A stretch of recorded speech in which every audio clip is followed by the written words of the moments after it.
Welcome back, everybody, to another episode of the Bellied Up podcast. We are here at your office in downtown Milwaukee. Yeah, it's funny, Miles. This is Charlie's office. Yeah, this is it. This is it right here.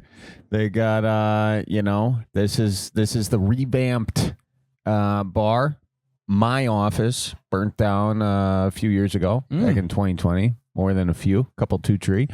And they since have sort of rehashed, revived, redone, and things aren't burnt here anymore. They got a little walk-up window right here, a little half garage door. One of the cool things is if you're in the Milwaukee area and you've won some dumb award at like your company Christmas party, you know? Yeah. If you bring it in, they'll put it on the wall. That's pretty nice. So I got a real office theme going here, and anytime you can watch The Office at the bar, I'm in on that. Yeah, this is going to be very millennial of me to want to watch The Office at the bar. It's going to be a very difficult series of episodes we're going to do here, Miles. If you have The Office on, that's like when they put that cackle one on while I'm watching. You know, the one where Chive TV. Chive TV.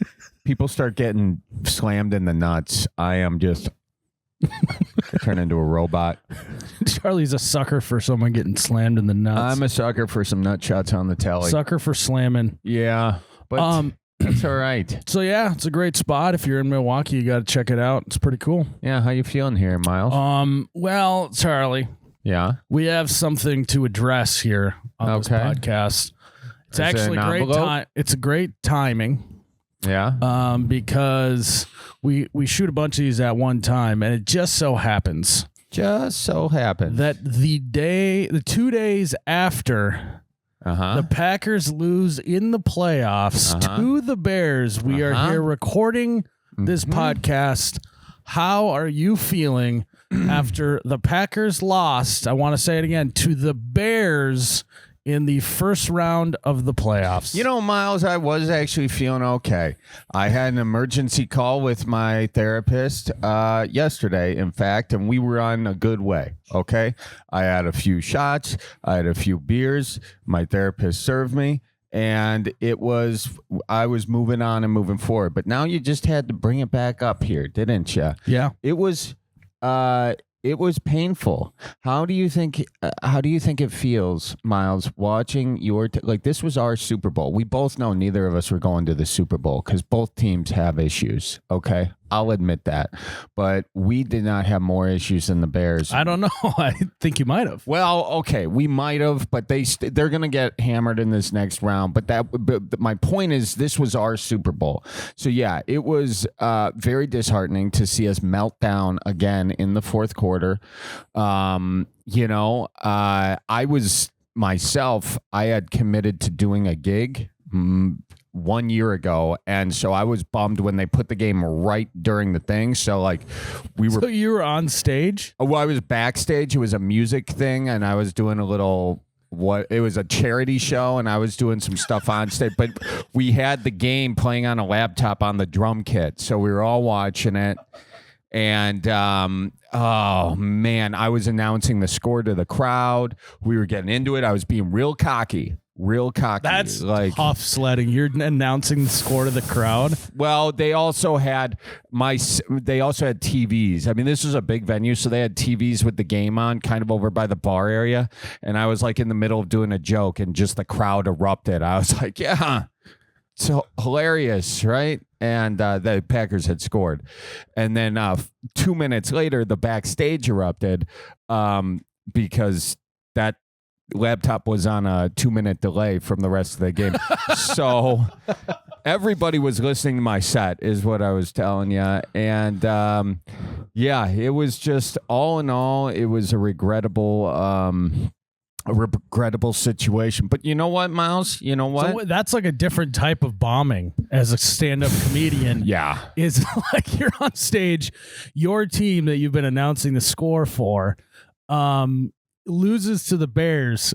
I mean, talk about like taking the air out of the room. Yeah. Well, so did you just end your set early or something? Because no, at that point, there's no saving it. Well, when I was on set, the Packers were actually up by, it pains me to say this, almost 3 touchdowns. And Yet somehow we lost that lead. Again, fourth quarters, I mean, we've had problems with them. The last time someone in the playoffs came back and won by that large of a deficit or more was the Patriots when they played the Falcons in the Super Bowl. Just so you know, you're in great company with the Falcons on that. Don't tell me that, Miles. Is that true? Yeah, like by 15 points or more. The last time was that. So that's insane. That's insane. But I mean, I'm not gonna lie. I did have a feeling. I had a feeling the whole game that something like this was going to happen. And I think that feeling sent the karma out into the universe, and that's what did it. So I've been carrying around this guilt with me. I'm glad I just got it off my chest. I didn't even say that to my therapist / bartender. And I'm filled with shame. I'm filled with shame. I'm filled with regret. I'm filled with a lot of emotions here, Miles. And what happened, do you think? Give me the 3 things that went wrong for the Packers when they lost to the Bears. Well, keep in mind, I was watching this game between sets and whatnot. So here's what I mean, obviously our defense broke down pretty bad. Bad defense. Pretty bad. Bad defense. What's number 2? Well, we weren't quite really killing it on offense either, were we, Miles? Defense wasn't good. Offense wasn't good. And special teams also was letting a lot of long runs go. Okay. So it was a trifecta of screwing the pooch. Okay. All right. And I'm not an actual statistical analysis guy, but I will tell you that's what I saw just as much as I could watch. And I did not go back and watch any replays. I remember when they messed up the last play. My buddy Butch, he slammed the laptop down and said, "Fuck it," and then get on the drums. That's Butch Vig. Do you know Butch Vig? And he started playing the drums? Yeah. Yeah, he was going on set. Yeah, but it was a big, the show was really nice. It was Joey's song. Shout out to Joey's song, Childhood Epilepsy. Support it. There you go. Nice. Yeah. I'll wrap this up, Charlie. I know that I've opened up a wound that was healing already. So I like to take a negative and turn it into a positive, as Mr. Worldwide would say. Yeah. Yeah, Pitbull, Yeah, Pitbull. He's turn a negative into a positive. He's a lyrical mastermind. Yeah, Dale. Isn't he? Let's turn this negative into a positive. Okay, Miles. After your Packers lost to the Bears of all teams in the first round of the playoffs. Yeah. This is kind of it's been a while since they've been in this situation. What advice are you giving to the Bears fans for the rest of the playoffs? Oh, as a Packer fan who's been there, done that. Look, to my Bears fans, congratulations. You done okay. All right. What advice would you give them going into the playoffs? I know, Miles. I'm thinking about it. Just they already know not to get their hopes up. Okay. I mean, they've been there for decades and decades and decades. They've gotten their hopes up again and again. So I feel like it's redundant to tell them don't get your hopes up. I feel like it's redundant to tell them you're going to lose in excruciating fashion. I feel like it's redundant to tell them that there's probably going to be a breakdown in the backfield and the quarterback is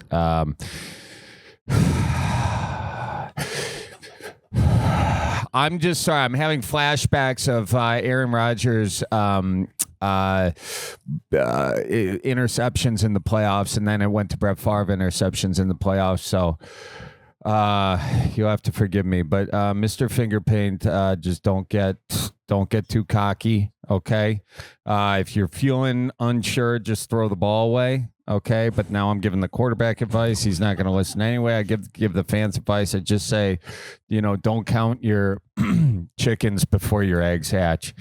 And that's about it. So don't get your hopes up is the moral of the story. Yeah, but your question wasn't supposed to send me spiraling, and that's what it did. So, forgive me for not being direct and succinct with it. Yeah, just don't get your hopes up. Yeah. That game sucked so bad, Miles. Did you see? I mean, why do we fall apart in the fourth quarter like that? Like the last time we played the Bears, all you had to do was get out of the way of the onside kick. It would have gone out of bounds. It would have been fine. Yeah. Here's what I don't understand too. Like, why was that never mind.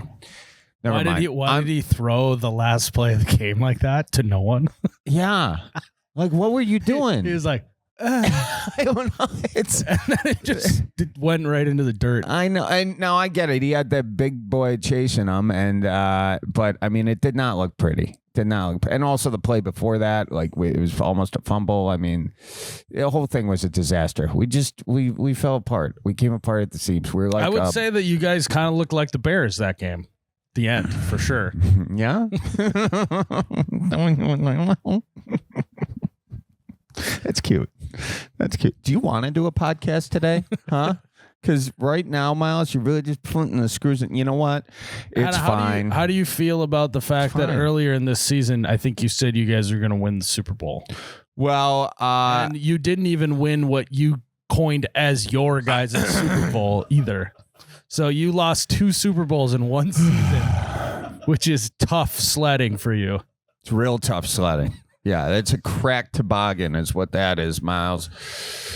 Miles, you know, it must be easy for you. It must be real easy for you never committing to a team. You're just out here raw dogging teams when it serves your purpose. Well, let me tell you this, Miles. That's going to come back to bite you in the ass because one of these years the Packers are going to be real good and you're going to want to get on the bandwagon and I'm going to kick you in the pecker. Okay, so don't go climbing on my bandwagon when the Packers are finally good again. All right, I will pecker kick you right off and I'll spit on you as the wagon goes away. Okay? You do not get to join this band on this wagon. No, you're getting a pecker kick. Okay. Yeah. I won't. And you guys will know why I'm doing it. You'll know that I told him. You did warn me, yeah. Yeah, and you can remember things because you obviously remember what I said at the beginning of the season about the Packers winning the Super Bowl, which, by the way, I say every season, so I'm used to this feeling. Just not like this. You got to be upset as a NFL owner, as an owner of the team. Oh, as an owner, I can't remember the last time we lost to the Bears in the playoffs. Was it 2018? Was it? No, we didn't play the Bears. Bears haven't won a playoff game since like 2012 or something, 2010. No, they must have won in 2018, didn't they? Oh, no, I'm thinking, when was the last time the Bears were in the Super Bowl? Was it 2006? 20 years ago, Charlie. Oh, this just got worse. Are you sure about that? Can we double check that? Yeah, Jared's he knows every Super Bowl team. He knows it all. So, yeah, we had to address it. The people were going to be wondering what your thoughts are, especially since this is immediately after. So, what's funny is my mom texted me and said, "Did you check on Charlie?" Yeah, did you check on Charlie Mounds? No. And I said, no, I'm saving that for the podcast. It's okay, though. You'll get through it. Now you can really focus on your comedy, let's look at the positives. Now you can go on vacation, not have to worry about getting a TV connection. That's true. That is true. Maybe you can, run into some. It's usually not that hard, though, to be honest with you, Miles. You could potentially rub elbows with some of the players in Cancun in a week. You freaking prick. If you got a gig in Green Bay, parking's going to be easy on Sundays. Honestly, it's better that you lose here instead of in the Super Bowl because then your coaching staff has more weeks to prep for next year. Mm-hmm. Yeah. Yeah, so honestly, this is a huge advantage for you. I'm not seeing any negatives about losing to the Bears in the wild card round of the playoffs in terrible fashion. A lot of positives going into the offseason. We were looking so good for so long, and I put it out there. I put it out there to the universe, my thoughts, and I had the exact same thought then that, they gave they gave the Ghostbusters just clear your head of any negative thoughts, and one popped in, and that was we're going to lose in the fourth quarter. It popped in, and I still carry that guilt. Let's take some callers, Miles. Yeah. All right, guys, time to play some Prize Picks. And right now, Prize Picks will give you $50 in lineups. When you play your first $5 lineup, win or lose, you'll get $50 in lineups. Use promo code BELLIEDUP when you sign up today. Charlie, what do you got for your lineup today? Miles, Caleb Williams, less than 231.5 yards. It's weird that you said less than. Why? Just wondering. You're kind of you like doing more thans a lot of time. Is there any reason why you picked Caleb Williams less than his line? I just think that, Miles. Just tell me the truth, Charlie. Miles, we all know. I mean, how many times on this podcast are we going to have to drill it into me? Huh? Okay, so this is more of an angsty pick from you. We'll call it annoyed. Okay. We'll call it annoyed. So annoyed, Charlie's got Caleb Williams less than. Well, also, let's look at the Bears throughout the season, huh? Let's just look at them. Historically speaking, let's look at what's happened. They think they're going to go far. No, they won their Super Bowl. Okay, all right. It's done for them. You're right. Yeah.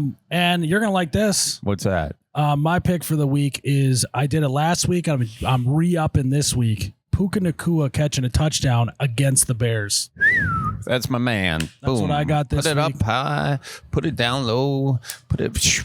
Oh, that's a nut sap.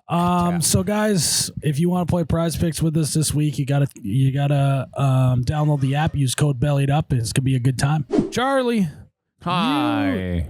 Miles? You just never want to be the guy who shows up to a winter hang empty-handed. You know winter hangs. You've been to winter hangs. I've been hanging in winter a long time before you, Miles, believe it or not. You've seen a few more winter hangs than I have. Sure have. And as I know us, we're a lot of times short on time because we're running late. Right, but we know. So the move is just pulling up to the Spirit store and picking up some Tippy Cow chocolate shake. That's what we know. You'll have a liquid dessert in your hands quicker than finding a parking spot at the grocery store on a Saturday. It's know that how long that takes on a Saturday. Oh, Saturdays for groceries, forget about it. But in and out, lickety split, you got yourself a little Tippy Cow chocolate shake, and you are just the life of the party. Yeah, all you got to do is pour it over ice, and boom, you've just served drinks everyone actually wants.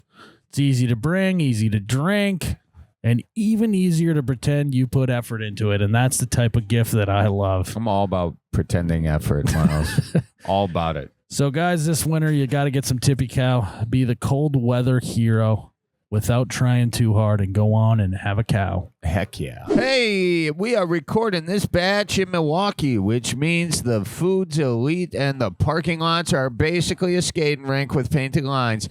Hop on out for your truck feeling normal. Take 2 steps and then bada bing, bang! Boom, ow, ouch, shoot, cripes all Friday.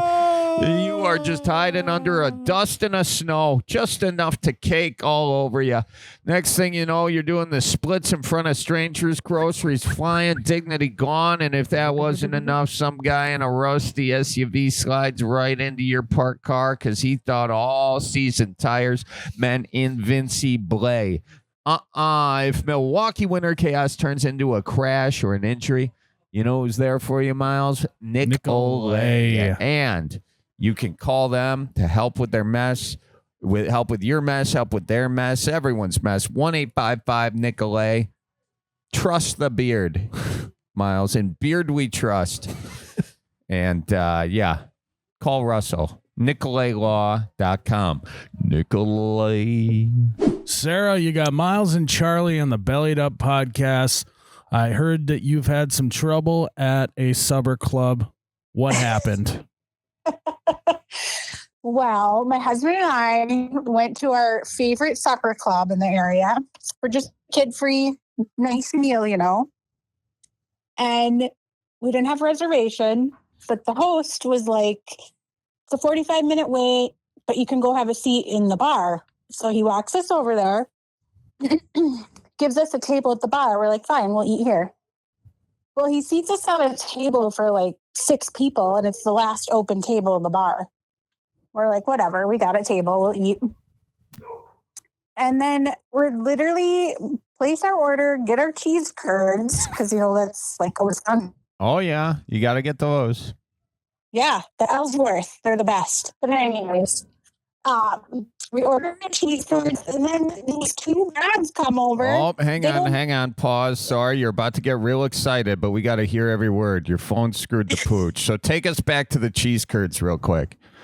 Okay, so we get our cheese curds. We're trying to enjoy them. And these two broads come over, set their purses down at the end of the table. They don't even ask. They just say, so we're just going to hang out here, okay? Oh. My husband and I look at each other like, what the heck?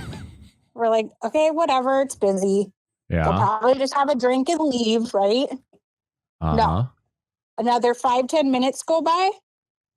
Two more come in looking for a spot. The lady on my side of the table pulls out the chair between us that has my purse on it. And she's like, you guys can sit here. They won't mind. Oh, one of the broads said that, huh? Yeah. My husband is then like, okay, fine. As long as you're going to sit over there and point to the other side of these people. They found somewhere else to sit, so it was fine. But we're like, okay, that's just crossing the line, don't you think? Wow, so we're getting into supper club etiquette here, Miles. Yeah. Little SCE. Well, and you know what else? Then their husbands come in after that, and they had their leftover boxes, so they had already eaten in the lounge area. Why don't you just do a Quiet table meal swap over with there. them? Could have done a hot swap on the table with them. Yeah, what's up with that? Well, I mean, so you're in the bar area. Now this is I'm having a hard time with this one because the bar area, traditionally speaking, has kind of an open seating sort of arrangement. Were you at a high top table or just a standard issue table? No, it was a high top. Yeah, see, that's what you did wrong right there. If you're going to the high top where you can have stand or have sit at that table, that invites a crowd. What's kind of funny, Charlie, is if you get into their head, they're like, look at these jack wagons. They took up a 6-top table and there's only 2 of them. You know what, Miles? That's exactly what I was thinking as she said it. I thought that's where she was going with it. The host is who brought us over to that table. Well, I know the host brought you over to that, but still that makes you got that. You had to have had a little bit of guilt seeing how packed that place was, knowing you got a 6-top table just for the 2 of you, whether the host put you there or no. Didn't you have a scotch of guilt, or are you from Illinois? Oh, come on now. That was I don't think she sounds cool. like she's from Illinois, Charlie. Well, I know. I'm guilting her. I'm doing the little guilt thing right there. I think what's funny about this, Charlie, is we're Midwest nice here in the Midwest until someone starts taking up our personal space. That's true. And then it turns ugly. Right. Yeah. You guys were pretty nice to them as long as they stayed 1 chair away. But as soon as they were right next to you, it was like, I ain't gonna fly. And I'll give you that right next to you. I'll give you that. That's no, I don't want to be elbow to elbow with strangers if I'm not sitting up at the bar. Right. I'm sorry. That's where I draw the line. Yeah, it's flu season. Yeah, I mean, if I'm going to do a little bit of a root cause analysis here, you guys should have prepped ahead and got a reservation. You know, I'm going to blame my husband on that one. Oh, classic. Because I did suggest it, and he was like, no, it's fine. This just in, breaking news. Wife blames husband for something. No, this is a good conversation, though, right here, because let me guess, your day kind of went like, oh, hon, I think we should go out tonight, maybe do a little date night. And he was like, oh, yeah, that'd be great. And you're like, maybe we go to the supper club. And he's like, yeah. And you're like, maybe get a reservation. He's like, yeah, we'll be good. And then you show up there, you didn't do any of that. Is that generally how it went? Yeah, that's exactly how it went. Now, was he in the garage working on something when you were doing this, when you had this conversation? No, but it was around hunting season, so. Well, yeah, I mean, you can't ask a man of anything during hunting season. Yeah, I mean, that's what I do. That's my secret. I ask for the things I want when it's hunting season because he's not paying attention. He's like, yeah, because okay. he's mentally in the rut as well. He's not thinking about anything else. Do you ask him like when he's in the tree stand? Is that what you're saying? Like you guilt him for not being there, so you ask him, text him from afar? No, not usually. I mean, he's just always, come like middle of September, bow season up until end of gun season. He's just checked out. Yeah, well, smart for you to take advantage. Here's the mental cycle of a Midwest man. From September to start of bow season to the end of rifle season, he's checked out. So probably September to November, right? And then from about middle of December all the way through to middle of March, he's checked out because it's ice fishing season. Then starting like middle of April, beginning of May, all the way through to the end of August, he's checked out because it's fishing season. Yeah, so, that's your seasons, the 3 seasons. His hunting. So you got about 4 to 6 weeks of mental clarity on a Midwest man. And even then, he'll fill the time in the garage. Well, then it's all the prep work for the next season. Oh, that's true. He's got to get the deals. He does. He does all his food plots, checks his trail cameras, maintains his tree stands. It's a whole deal all year round. Yeah, you're like, who are you spending all day on the phone with? And it's just him and this like 1.8-pointer. He's like trying to oh yeah, suss if that's the one that was there last year or not. Oh yeah. So anyway, so if we go further in the root cause analysis, Charlie, it wasn't because they didn't make a reservation. It's because he had bucks on the mind. Yeah, did he smell? That's true. That's the problem.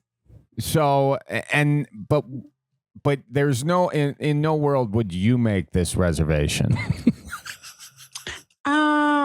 I have in the past, but okay. But you wanted to feel special. Yeah, I mean, I wanted a kid-free night. I shouldn't have to take on all the tasks of that too, right? Are you okay? So let's get into it. Are you doing more at home than he is, Sarah? Yeah. Okay. I stay at home with the kids, so. Okay, so by design. I do all the carting around, all that. Is it by design then? Yeah, it's what works. Yeah, so when you were in charge of making reservations in the past, did you guys successfully get a reservation? Oh yeah. So why try and fix something that ain't broke? It's a fair question. I don't know. I just whatever. Like if I was in charge of making sure that my child is got all of his appointments on the calendar, my kid's going to go 10 years without seeing the doctor. You know what I mean? And it's not because I'm lazy. It's because I know my own limitations. And you know what I mean? Yeah. Now, what are your limitations, Miles? Is it due to lack of focus or laziness or lack of care? What are your limitations? Because it'll be like, honest? He needs to go to the doctor at 18 months, right? Right. And then it's like, all right, if I was in charge of it, like, all right, I got to book that. And then I won't, 10 minutes will go by and then that's gone and I'm on to the next to-do item on my list and it never gets done. And you'll remember it, though, one night as you're going to sleep and be like, oh, yeah, I got to remember to do that. You have a panic attack while you're laying in bed. Yeah, and then you may wake up and write it down or you may say, I'll remember in the morning. And you're like, what was I supposed to do? The night of his second birthday, I'll wake up in a cold sweat and say, I got to book that 18-month appointment. By that time, he's got that old I was going to make a booster joke, but then I figured it needed too many levels to compete. That's my ADD. That's my problem. Why I would be bad with booking some. Does your husband have any of that? I don't know. So no excuses. Does he go through He's got a very demanding job too. What's his job? He's a director at a manufacturer. Oh yeah. Okay, so he's managing a lot of people. Yeah. Okay. All right. Yeah, that makes sense. Now, does your husband get hyperfixated on a certain thing for a short period of time and then move on to the next hyperfixation? No, it's just he's fixated on hunting. Okay. So I would say he's probably, I wouldn't diagnose him. Yeah. Would you? Would I? No, I don't think you can. I don't think it's ethically appropriate for me to diagnose over the phone. I'd have to meet him in person. Okay. Yeah. I'd have to spend a little time with him. It's not the fact that you don't have any sort of certifications. Well, you can Google that kind of thing. Yeah. Yeah. I give it a Google. I mean, it's sounding like he's just a busy guy at the job, but Sarah here wants to feel special. She wants to feel taken care of. She's important too. So what's your husband's name, Sarah? Ryan. All right, Ryan. You heard it here first on the Bellied Up podcast. Next time, just make a call. Just ask her where she wants to go on Friday. Make the call right then. You're going to be good for like 6 to 9 months, okay, for the next one. So, right, hey, Sarah? But don't you think those people were too Minnesota nice? Which ones again now? The first ladies that sat down and then offered the extra seats to two more strangers. Yeah. I think that's too nice. That's funny, though, isn't it? I mean, see, I was under the assumption they were all one big group. This is a second set of people. Okay, that makes sense. No, two more strangers. Yeah. So why don't you guys maybe like, you should have tried to approach it of like, hey, these could potentially be new friends. In hindsight, I was like, maybe I should have been more like Jesus and treated it like the Last Supper. I don't know. Breaking bread. Yeah. Yeah. Well, I don't know if I'd treat it too much like the Last Supper, because then that means that evening someone's going to kiss you on the cheek and then you're going to go in for crucifixion. Spoiler alert. It happens. I've read it.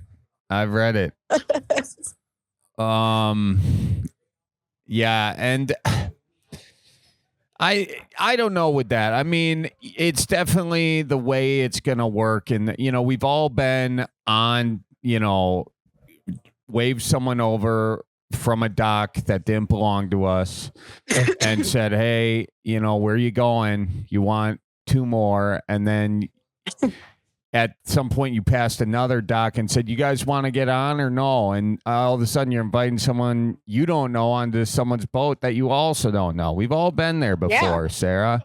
And the important thing next thing you know, the front end of the pontoon is dipping in the lake. Yeah. And you hit a big old wave, and those damn wake boats make you almost capsize the pontoon because you just invite too many darn people on the boat. They sure do. And the thing about pontoons, Miles, is not all pontoon owners are swingers, but all swingers do own a pontoon. And I didn't know that. Yeah. That's a great tidbit of information. Yep. And I'm now going to look at pontoon owners differently. Yeah, there's a reason they let you come on their boat. And literally or figuratively? Well, they would have done it either way, but I had other obligations. So, anyways. So, is this a real thing? You got invited on a swingers pontoon at some point? Yeah. Okay. I am hanging out at the wrong lakes. No, I thought we were just having fun, having parties. So I invited, invited them on your pontoon. I invited them on someone else. I invited 2 people onto a swingers pontoon. They were stranded on a sandbar, in my defense. At what point did you realize the situation had gone awry? Oh, there was a little grab ass going on. Yep. Oh boy. Someone grabbing you grabbing someone, or a third party? They were grabbing me. Little grab ass going on. So what does Charlie Berens say? Like, if I were to come up to you on the pontoon and just give you one of these guys. Ow. Well, you have to say, you have a cute butt. You have a cute butt.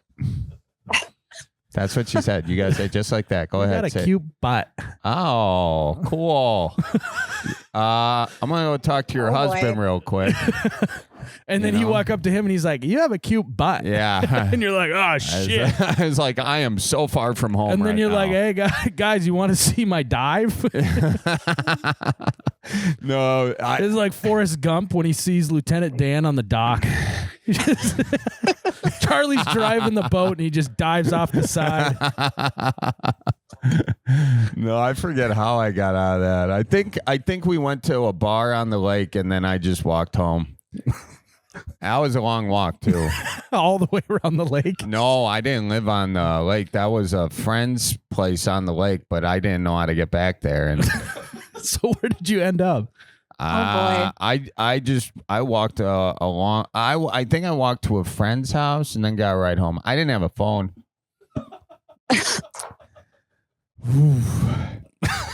It's good to get out and walk, clear the head, Miles, every once in a while. So you're just raw dogging the lake by yourself? Where were your friends? So how this worked is I believe me and my friends went to a bar on a lake, I think. From one of my friends had an uncle who inherited the house on a lake, and the inheritance had kind of just gone through, and I don't think this... Anyway, for one reason or another, we were invited to the uncle's house, but then quickly disinvited. And so then I think we went to this bar, and details are fuzzy, but we went to bar. We hung out, had some drinks. I was on pier. People looked like fun in pontoon. Struck up a nice conversation. Got invited on pontoon. Me and friend went. And then...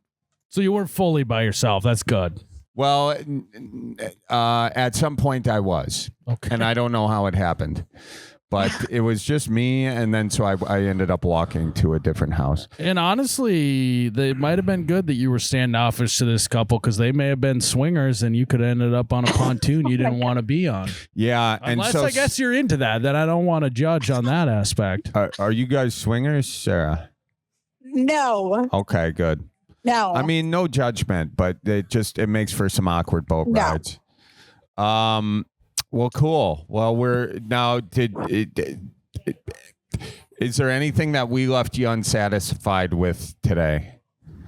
Charlie, could you please start cleaning your glasses? Dude, that's actually very funny, because in this call I was cringe when I watch you. I was looking at it and they're dirty as fuck. Well, right now. it's so I have this. I mean, it's such a pain in the ass to clean these fucking things. The problem is get sponsored by Windex, for Christ's sake. Windex, if you were listening, give us a call. Do you like, when you're watching the videos, are you like ew and you like turn the video off, or do you keep watching because you're like ew? I keep watching, but Nice. you remind me of like the special needs kids in school. You just feel bad for them and you just want to go home. Damn. Sarah, is this because I said you sounded like you're a fib? The fuck? Jesus Christ. I mean, that's Sarah, fine, I could dude. not have said it better myself. How do they feel? Are they still dirty? No, they're better now. See, the problem is...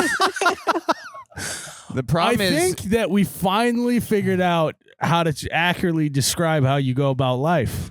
You know? You know what? Here's the deal with these glasses and them not being clean. Is I have a nice facial moisturizer that I use every day, but then that gets on my hands and then I touch my glasses and... Do you need a cloth, or you're good? Oh, is that a glasses wiping cloth? Oh, well, I'll be damned. This is micro. So what this is, Sarah, is basically I just need to... That's another thing I got to keep in my pocket. And sure, it's a pain in the ass. So I'm just going to have dirty glasses. So let's just all... No. Whoa, this is a whole lot better. Wow. Just to do the little... Now, do you think I have a hard enough time keeping track of my glasses?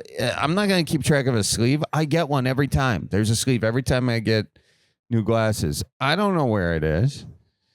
I care about... I'm talking about your shirt sleeve. Oh, I like this segment. I like this segment. What else does Charlie need to fix? Yeah, do I look dirty? I love Charlie. You guys brighten my day, but are you saying that on the peanuts, the Charlie Brown peanuts? What's the one kid? Pigpen. Yeah. He's kind of like. Do you think I smell? No. Do I look smelly to you? No. The irony of it all is that my glasses are dirty because I'm so squeaky clean. Nice save, Charlie. Yeah. I don't know about that. It's my facial moisturizer. that's getting on it. Well, maybe tone it back a little bit. Have you seen this face? It needs a lot of moisture. Okay? I'm trying to look nice and young for you, Sarah. Oh, well, we did see you a few years back when you went to Mall of America. Oh, yeah. Yeah. Yeah, you guys, I don't know if you know this, but I did a gig at the Mall of America. Did you? Yeah, because my career is on the up and up. Tell you that right now. Yeah. Yeah, you have not. Is doing a gig at Mall of America not a step up in the comedy world? It's a step up, Miles. You have not made it in comedy till you're doing jokes next to a Rainforest Cafe. I'll tell you that right now. If you can see a Nordstrom rack from your stage, you are in like Flint. You're going to make it. You're going to be the next Dave Chappelle. Is this next to Legoland? Not far. Few different levels, though. Okay, got it. How was the show? It was good. And, afterwards we were walking through by the merch and we thought we saw you there, Miles. We're like, is that the You Betcha guy? It's just another overweight. But it must have been somebody else. You kind of got one of those overweight, faces. sweaty guy wearing a Carhartt sweatshirt, black hair, black beard. Yep. I mean, you can find one of me in about every small town across the Midwest. That's true. That's true.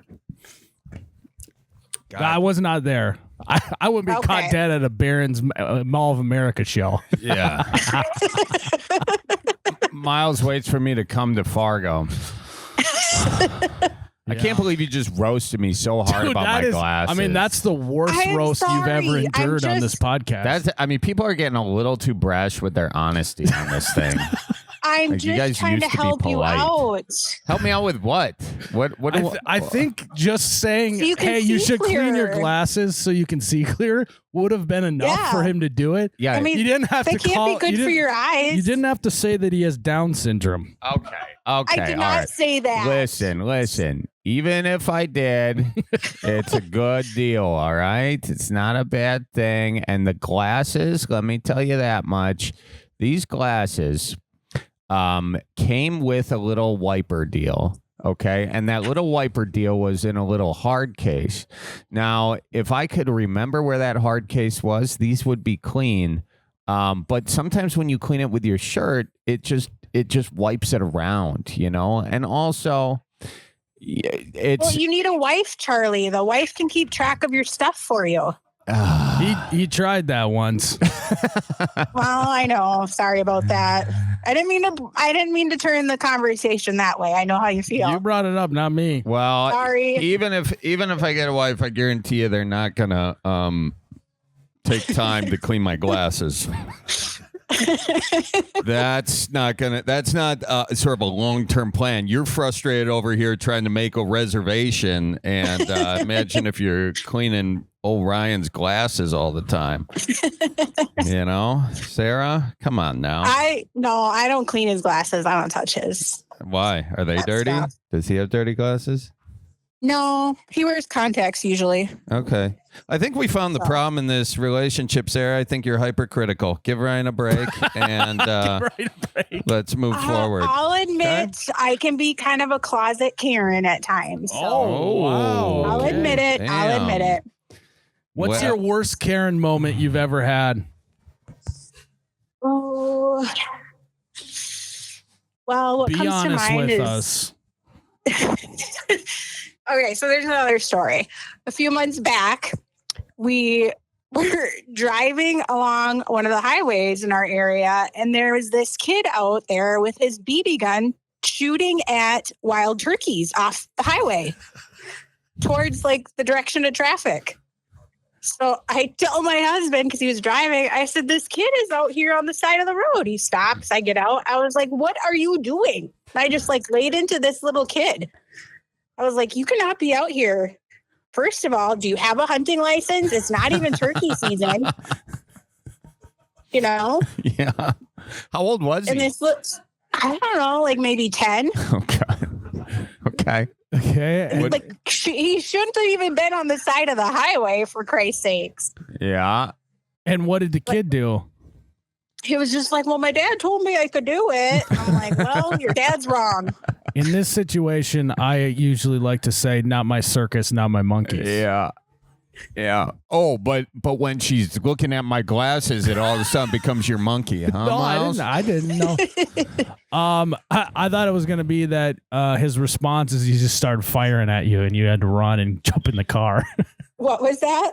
I thought he was going to shoot over at you. Yeah. It's never good to confront someone with a gun like that. Yeah. If you really think about it. Yeah. That is a big Karen move. Have you gone full Karen? You got the little swoop across the front with the short back? My haircut? Yeah. My hair is not doing that great. Do you have a Karen haircut? A haircut? No, not yet. I had chemo 2 years ago. So you're kind of growing it back. You're growing the Karen cut back then. Yeah, you're growing I'm in the process of it. There you go. So was the chemo successful? How you doing? Yeah, I'm good. Hell good. Yeah. Congratulations. Yeah. Congratulations. Thanks. Yeah. And I think that's wonderful. And I'd feel guilty now talking about how you sound like a fib. But fortunately, you roasted me harder than I've been roasted in a long time, so I don't feel guilty about anything. Now I feel bad, Charlie. You should, actually. You really, you should. I was just giving you a tip, but then I guess I took it too far. Sorry. A tip? I'm sensitive. Listen, in all honesty, Sarah, don't feel bad about that. I do have a question about the chemo. Yeah. You lost all of your hair? Yeah. Eyebrows, eyelashes. Were you a wig gal or did you just rock it? I did a wig for a while until the chemo put me in like menopause, and I was like, screw it. I'll just do what I gotta do. Yeah, let her buck. What style wig did you go with? Did you go with the Karen wig or no?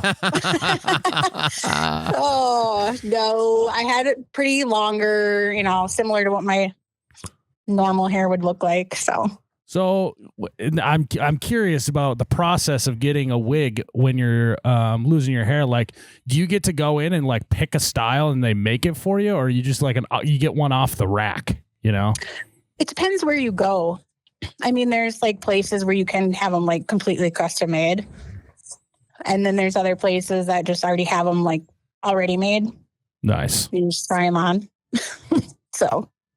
Did you try any wild style at any point? Are you thinking of maybe doing that? Yeah, it's like every time you go shopping. Going now. Oh, you I'm not like bald anymore. It came back. It's like not what it used to be yet. Yeah, it'll get there though. Think about the opportunity, Charlie. You could kind of have you could get multiple wigs and have like different personalities. Like vacation Sarah. Yeah, it's got a different hairdo than work Sarah, or at home Sarah.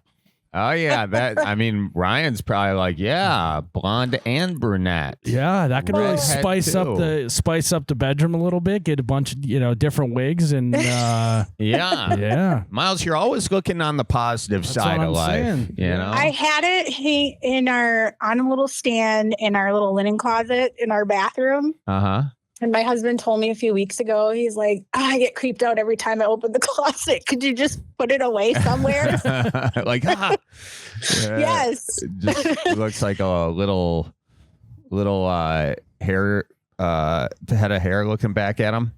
Yeah. 3 foot tall person. Did he ever try it on? Because if my wife had a wig like that, I would have tried it on for sure. Oh. I mean, I don't want to sound mean, but his head is like kind of bigger than mine. Okay. So it wouldn't have fit him. Okay. Why didn't you say, I don't want to sound mean before you told me to clean my glasses, huh? Okay. Hindsight. Maybe I should have. Sorry. Hindsight. I'm talking about foresight right now. 4 eyes. No, I'm just kidding. Sorry, Sarah. let me say sorry to you. It's really not a big deal. I'm just. No, it's fine. Well, it's been great, Sarah. Do you have anything else you'd like to get off your chest about Charlie? Before we let you go. No, Sarah, honestly, do you? What else? Because I got other things I can work on. No, you guys just keep doing what you're doing. I enjoy your podcasts. Well, we appreciate you for listening and calling in today. This is great. You have a good day, Sarah. Hey, watch out for deer and little kids shooting at turkeys, okay? I know. You got to watch out for that. Jeez, who knew? And if you see one, you get out there and you yell real loud at them. The closet Karen will come out. All right, Sarah. We appreciate you. Guys. Thanks. My glasses are clean now because of you. Oh, that was fun. That turned into a little bit of a tough call for you. Well, no, it wasn't. It wasn't that tough. I mean, she was just being honest, which I appreciate. And really. I like that we've created a podcast where our listeners can be honest with us. Yeah, right. I feel like they're more honest with me than you. You know, I'd like a few more calling and giving you some honest feedback. I would like that, Mr. Perfect over here. You know. You said it, not me. We take another caller? Let's do it. Andrew, hey, how you doing, Charlie? How you doing, yes, Mike? Sir. How you doing? Pretty good. You know, can't complain. How are you guys doing? We're doing pretty gosh darn good. And word on the street is you're a rock and roller, man. Yes, sir. That would be true. That would be true. Cool. What's the name of your band? So the band is called Beyond Ultimate Rock Party, and short for Burp. Burp. Beyond Ultimate Rock Party, dude. That's awesome. Yeah, it's it was decided before I even got into the band, but I stuck with it because I like Burp. Burp. Are you guys on Facebook, Instagram? Yeah, we have a Facebook page. We're in the basically the St. Louis metro area doing covers of 80s rock songs around there. Dude, and, awesome. Yeah, it's kind of funny. I'm the youngest one, and everyone else is twice my age. And you came up with the name for Burp there. Oh, no. Everything was the site. I just came there and played some bass. Oh, okay. Got it. You're slapping the bass. Yeah. Yeah, slapping the bass, as you call it. Yeah. Slapping the bass, man. Are you a slap bass kind of player? Are you more of a picker, or are you more of a kind of guy? More of a slapper myself. Yeah. I picked it up 3 years ago, but after I heard some Red Hot Chili Peppers, I can't stop slapping, you know? Yeah. Yeah. Flea Man. He's a flea man. Flea Man. Oh, yeah. So how old are you? I'm 21. Okay, so you're a 21-year-old playing in the 80s rock cover band. This is That's awesome. Right. That's right. And give me the name again. Beyond Ultimate Rock Band? Rock Party. Beyond Ultimate Rock Party. Yes, rock sir. Party. Yeah. All right, we're just looking you up. Otherwise, that would be Burb and not. Oh yeah. Yeah, Barb. You know, I like to be honest with the people that call in. I like Burp much better than Beyond Ultimate Rock Party. Well, they got 127 followers. All right. Following 4 people. Beyond just 4 Ultimate people. Rock Party. I'm not in love with the name. I think I can get behind Burp. I would probably drop. I would just be Burp and drop Beyond Ultimate Rock Party. I just thought the little Burp. It's more fun that way. Yeah. Yeah. That's cool. I mean, and then your logo is Burp, like the Dare logo. So that definitely. They have 2 logos, and they have another one that was AI generated as well. Yeah. Is that accurate? Yeah, it appears. That's the right one. Yeah, my guitar player, he likes to have fun with AI. Yeah, no, that's well worth it right there. So why'd you call in today? What are you looking to talk about? Well, I figured, Charlie's probably more my alley for this one, but Miles might have some experience. So I just had my second gig ever with the band. Ooh, I'm trying to see I should have stage presence or how I should be like a performer, because I get up there and I'm like, I need to be more than just a stale face and, be able to rock out a little bit, but give into the audience a little bit. I figure, with you touring all over the country, doing your comedy shows, a little bit about stage presence and how to, live it up a little bit. Yeah. Yeah. Well, first of all, are you the guy in the backwards hat with the long hair rocking that black bass? Okay, so you got a good little groove going, kind of some power thrust going. Yeah, you're gonna want to keep humping that bass up there on stage, Oh, you wearing a wife beater as well? that was a mistake. Wait, no, I think that's good. I think that's good. Is that a wife? Oh wow, full on wife. Oh, I was too think busy you looking own that. at the hips. I don't think that was a mistake. I think you own that. Yeah, what you want? Yeah, okay. Look, in a bands like it's tough. What do you know about Flea other than that he plays the bass? I just watched a few documentaries and I like watching the music videos and. Yeah, but you know what he looks like, right? Yeah. Yeah, because he's got his own distinct style. You need a hook and a crutch, is what they call it. Okay. You need something that makes you always unique, something identifiable. So when people come see you again, they're like, "Oh, I like that guy in the white beater," because they're not going to know your name, and they could say the bassist, but not everybody knows which one's a bass, which one's a regular guitar. So I think, right. I think every single show you go out in that wife beater. That's why. Can you get a tattoo? Oh, I've got tattoos on my arms. It's probably too dark to see. I was going to say, Charlie, that would be the opposite of unique. Everyone in a band has tattoos. I'm just saying we'll go with the style, Miles. I'm crafting the whole style here. Okay, this wife beater is the what do you call the crown jewel of the style of the pal? You know what I mean? This is what we're trying to accentuate is the wife beater. Okay. And the way you do that is have everything, there to support it as sort of the. So what I'm saying is I'm looking at your left bicep there. There's a lot of good real estate for a tattoo, Yeah, that's okay. Yeah. So what do you think for tattoos then? Definitely you're going to have to get a burp tattoo. Okay. There's nothing cooler than getting a tattoo of your own band. That's very funny. He's done 2 gigs and he's already talking getting a tattoo of the band. Oh, yeah. Absolutely. You got to commit to it. Well, so I have a question. Do you have any bass solos in any of the songs? Yeah, we play. Like I said, we play "Can't Stop" by the Red Hot Chili Peppers. Nice. I'll play that as a little bass solo. We do "Love Shack." There's a little bass solo in there. Just a few songs here and there. I don't like the attention too much, so I like to let it be someone else. So I think it's fine if you don't like the attention all the time, but when you are highlighted in those bass solos, that's when you really need to make it count. Yeah. It's like a good movie always has a comic relief character that they use very sparingly that really hits hard when they do say something. Yep. So you need to view yourself as I have these 3 moments throughout the show where I'm just going to blow the faces off the people that are listening to the music. I like it. Gotcha. I like where you're going with there, Miles. I like that. And I think you don't need to do it all in one day. You start off building, like, do you have are you a good dancer? I can line dance. That's about it. Dude, line dance while you're playing the bass. I've never seen that before. That'd be a hell of a thing. Get the crowd doing the line dance while you're doing the bass solo.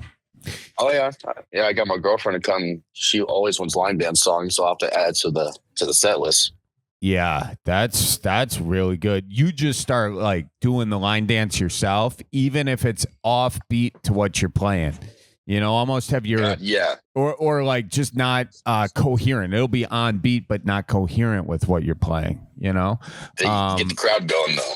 Yeah, does that make sense? So it's going to look like if you do a line dance to the Red Hot Chili Peppers, that'll look off, but almost off in a way it'd be like juxtaposition. It's like a cool, like different deal. But make sure that wife beater's there. We want the white beater. Gotcha. We want that burp tattoo. Yep. Burp and what? Got it. And what's your favorite fish? Fish? I don't know much about fishing, not gonna lie to you. Okay.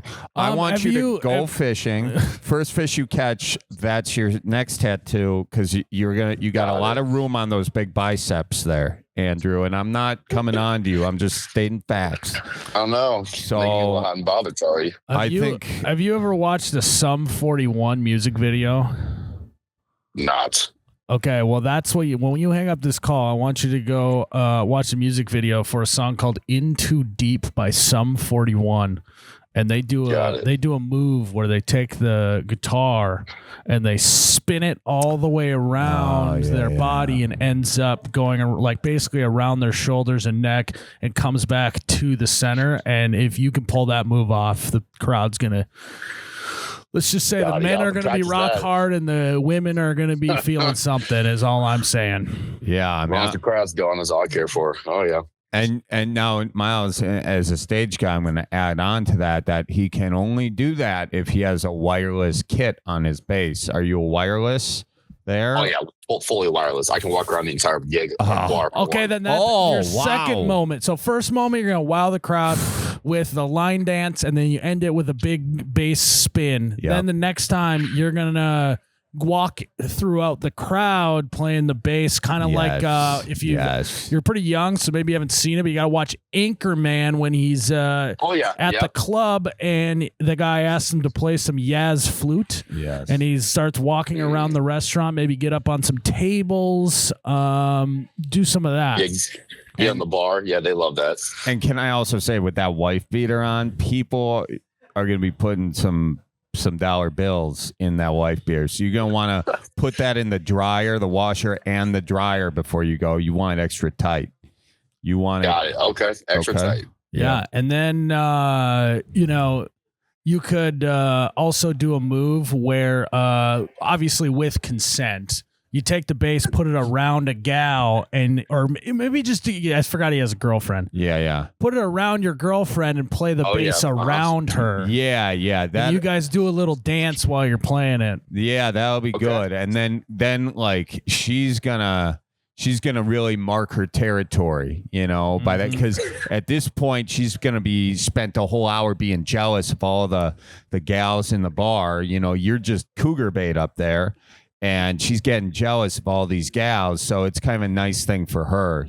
She can sort of mark her territory right there, piss on the fire hydrant. You know what I mean? Right. And I think for the final moment where maybe you got another bass solo, I think let's say your bass solo lasts, about 20, 25 seconds.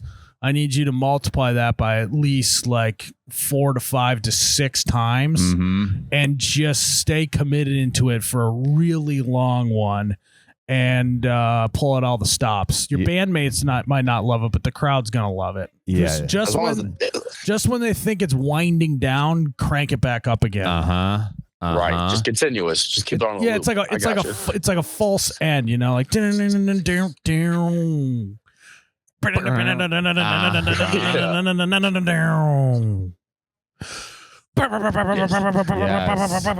then what we want to do is we want to get it to the point where like you're pissing off your drummer so much that he's like he gets past the point of being pissed and gets back into it. And before you do this, you're gonna want to take out your in-ears so that they can't tell you to wrap it up. Yeah. Right. Just stop listening to everyone else. Yes. Yeah. Yep. And it looks so cool when you take out the in-ears too. Do you sing as well? No, not quite. I don't have the voice of an angel, more of a squeaky car. Yeah, we want you to try too. Okay. Because everyone loves a bassist that sings. I just thought of this, Charlie. Yeah. You could do like a ayo. I just thought of that. That was just do it, and they can echo back to you. That would And then daylight come and you wanna go home. Oh, you want to do Deo? Yeah, Deo. Daylight come and you wanna go home. Bump, dum. And then if you don't know the words, just play the bass. Yeah, just find your way through it. But if you keep this up, man, you're gonna be the next Nikki Sixx. Okay. I like the sound of that. So yeah, just don't. You're gonna skyrocket right now, Andrew, and you take care of yourself, okay? Yeah. Keep your nose clean. The air is thin up there, and you might get a little altitude sickness. We want you to be prepared for that. We do, and don't let this go to your head. You're gonna get pretty famous pretty quick, especially if you keep rocking that wife beater. Just keep counting your blessings. Don't go cheating on your girlfriend. All right. I can't do that. She'll kill me. Yep. Don't do drugs, or hard drugs, and just keep it in there. Okay. Okay. We'll do. I appreciate it, fellas. Yeah. But great style choices, man. Appreciate it. Yep. Yeah. Well, we First appreciate. time caller, long time listener. I love the show. I've been listening to it for years now. Oh, thank you, Andrew. Hey, that means a lot. It really means a lot. Yeah, appreciate it. Well, I'm trying to paint outside right now. You guys make it pretty easy. Oh, you're out painting? Yeah, I work for like a subcontractor and painting these houses or these painting exterior doors on these $1 million houses right now. Where do you live? I live in Fenton. It's about 20 minutes south of the city. Funny enough, you a few years ago on You Betcha, you did a bar takeover in Fenton. A few minutes from my house. The F bag. Yeah. I didn't know which town you were talking about. Yeah, F bag. Yeah, that one. We went to the F bag. We drove 12 hours with a trailer. It's the whole thing. And it was about 95 degrees at the bar. We did it outside, and I was just that checks out. Sucking hind tit the whole time. Oh, man. Was this when you were... Yeah, this was early on. This was early, Miles, huh? It was a lot of fun. It was a lot of fun. I bet it was. Oh, yeah. We would just travel around and do live podcasts at bars. I mean, those were the days, weren't they? I mean, geez, if we could only do that now. It was me, Ryan, and my wife. And that was it. Oh, God. Yeah. Wow. Really? Wow, that was early on. Yeah. Wow. I think actually we probably posted the live podcast. So next time you're on the treadmill, Charlie, just pop the Fenton F Big You Betcha Radio episode into your earbuds. Dude, I'd love to. Yeah, that's a great idea. Because you're an avid listener of You Betcha Radio. I listen to every episode, dude. Yeah. Every episode. Oh, as I am the Cripes Cats, which I'm a little upset that's. It's been back on for 2 months, Miles. I know. I'm a little upset that it's back on. I was for 2 months, Miles. I know. I know. That's why I'm upset. I was confused there for a sec because I was like, wow, it's not back on. Andrew, you'll see about me and Miles is that we support each other. We believe in supporting. 100%. Mm-hmm. You know, I loved when you interviewed that one person on that one episode of Cripes Cast. Yeah, no, that was good. And what did you think of our last episode where we talked about that thing on You Betcha Radio? Oh, you mean that blue collar thing? Yeah. Yeah. No, that was really good. With the bar and the family. Yeah. It was pretty awesome. I laughed super hard. But Andrew? Yes, sir. Do you have anything you want to buy, sell, or trade? Maybe another bass. I just got a new one. I'm probably going to get another one and then another one. It's just, collection ads. So you're looking for a buy and or a trade. Yeah. Perhaps. Yeah. All right. What's your dream bass? Put it out there. Maybe someone's got it. I like Stingrays by the Music Man. It's one of the first early on basses made. A really nice one. Perhaps one flea played, maybe. If I'm lucky, but I'm a little broke. Flea's a long-time listener, so we'll see what we can do. Yeah, okay. Give him a call. Right. Yeah. Yeah, I appreciate that. All right. Well, if you're considering getting a tattoo and you need some money, maybe we'll sponsor a bellied up tattoo. What do you think, Miles? Sure. Yeah. I'll get a bellied up tattoo. How much does that sponsorship cost? Yeah, I don't know. I get an entire arm sleeve of Bellied Up. Wow. So you would get Charlie and I's faces on your arm? 100%. No. Really? No consequences, no second thoughts, nothing. Oh, my God. Andrew, you are 21, aren't you? Yeah. Dude, I got second thoughts for that for you. I got third thoughts. I signed a contract right now. I do it. That is unreal. But I think what he thinks is it's going to be a monthly reoccurring sponsorship. Oh, yeah. We're looking for a one-time investment. Yeah. We could, I don't know, man. Honestly, did you see that bicep, Miles? If he definitely could fit my face for sure. There's not a lot of biceps out there that can fit my face, but yeah. Yeah, that could be good advertising for us. Andrew, we'll circle back with you on that. How does that sound? Okay. Sounds good. All right. Let me consult with my partner over here and see what we can work out. Have you guys read up to my guys? Yeah, the whole thing. Yeah. Mm-hmm. Yeah. Yep. Yeah. But congrats, and let us know when you make it to Milwaukee. I'd love to come check you out, and let Miles know when you're in Fargo. He'll be there for certain. See Burp live. For sure. Will do. Appreciate it. You bet, man. You bet. You be good now, okay? Hey, have a good one. All right. We'll see you. I would. That's just for me. Like, that guy's living my dream. I'd love to be able to be a musician, right? I just would love it to hit all those stages. I mean, you saw how cool that lifestyle must be. Well, just being able to play music in front of a crowd and it not suck sounds awesome. I mean, and it's the nice thing is, I will say, some people, like, for a cover band, some people are like, oh, they're doing good covers to make that money, you know? And the covers are really good, usually. You know, I haven't heard Burp, to be honest. I know they got great stuff. But, I mean, like, that's what brings a room together. You get a whole room singing some banging Whitesnake tunes. Just singing songs that get white people turned. That's what that's what their whole band is. It's pretty much it. Mm-hmm. Yeah. Little Guns N' Roses, dude. Every rose has its thorn. You said they play Love Shack. That really gets people going at a wedding. Yeah. Oh my God. Oh, yeah. If you've ever been to a white person wedding and they don't play Love Shack, what a shame. The machinery dances come out at Love Shack. Mm-hmm. You know, the uncle starts firing up the lawnmower during that song. Mm-hmm. You know. Well, is that it, Jared?